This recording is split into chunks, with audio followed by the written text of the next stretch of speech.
નમસ્કાર, આપ જોઈ રહ્યા છો સ્પાર્ક ટુડે ન્યૂઝ। વડોદરા શહેરના પોલો ગ્રાઉન્ડ ખાતે ગણેશ ભક્તોને હાલાકી પડી રહી છે, કારણ કે કાદવ કીચડની વચ્ચે શ્રીજીની મૂર્તિ લેવા તેઓ મજબૂર બન્યા છે।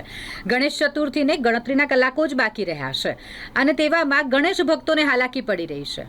પોલો ગ્રાઉન્ડ ખાતે શ્રીજીની પ્રતિમા ખરીદવા માટે જઈ રહેલા શ્રીજીના ભક્તો, જેમને કાદવ અને કીચડના કારણે હાલાકી થઈ રહી છે, પોતાના પ્રિય ગણપતિ બાપાની મૂર્તિઓ ઘરે લઈ જવામાં આ લોકોને ખૂબ જ મુશ્કેલી પડે છે અને આ સ્થિતિને કારણે ગણેશ ભક્તોમાં ભારે રોષ છે। તેમનું કહેવું છે કે જો કોઈ ભક્ત આ કાદવ કીચડમાં લપસી પડે અને બાપાની મૂર્તિ ખંડિત થઈ શકે છે, ધાર્મિક ભાવનાઓને ઠેસ પહોંચી શકે છે, એટલે તાત્કાલિક ધોરણે આ કાદવ અને કીચડને દૂર કરવાની માંગ લોકો કરી રહ્યા છે।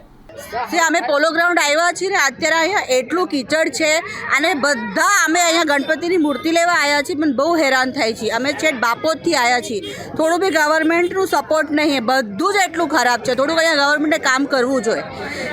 થોડા બી વરસાદમાં આટલી હેરાની અમને થઈ જાય છે એમ।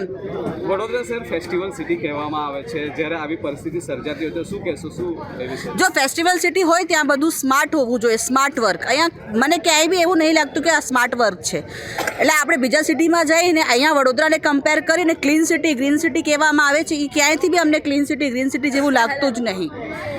એટલે થોડુંક ગવર્મેન્ટને અહીંયા ધ્યાન દેવું જોઈએ, કેમ કે આટલું મોટું ફેસ્ટિવલ છે તો પણ ધ્યાન નહીં દેતા। હજુ ગણતરીના દિવસ છે, હજુ 2-4 દિવસ બાકી છે, તેમ છતાં પણ આ પરિસ્થિતિ છે, તો એ વિશે શું કે દિવસ માટે? એ વિશે અમે કહેશું કે હજી બી કાંઈ વેગળું નહીં। આપણી પાસે એટલી મોટી ગવર્મેન્ટ છે, એનું 10% બી કામ કરે તો બી બહુ પ્રોપર બધું મેનેજ થઈ શકે છે।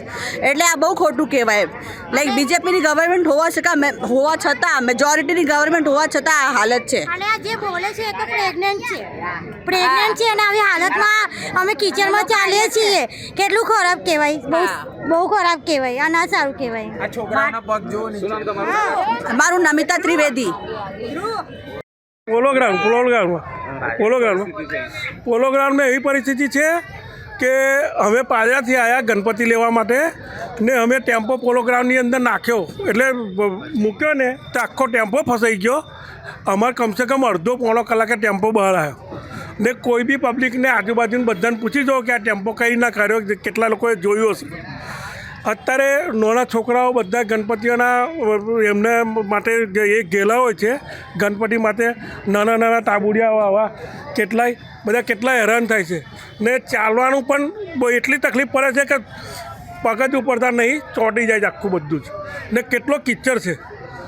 તમે અગર સગવડ આટલું આ જે ભાડું આવતું હોય, કોર્પોરેશનને ભાડું પણ આવતું હોય, તો એમને કંઈકનું કંઈક એ કરવું પડે કે ભાડા માટે કંઈ અહીં કોઈ આમ બ્લોક નાખો, કોઈ વ્યવસ્થા એના કંઈક એના માટે એ કરવું જોઈએ કે ચોમાસામાં જે ગણપતિનું જે કે પંડાલો નાખે છે, તે પંડાલોમાં તો એ લોકોએ કંઈક ને કંઈક વ્યવસ્થા કરવી જોઈએ। થતી એટલે તમારે પગ જો, આ બધું જો, પગ જો અડધા ફૂટનો એ છે। શું નામ તમારું? સંજયભાઈ।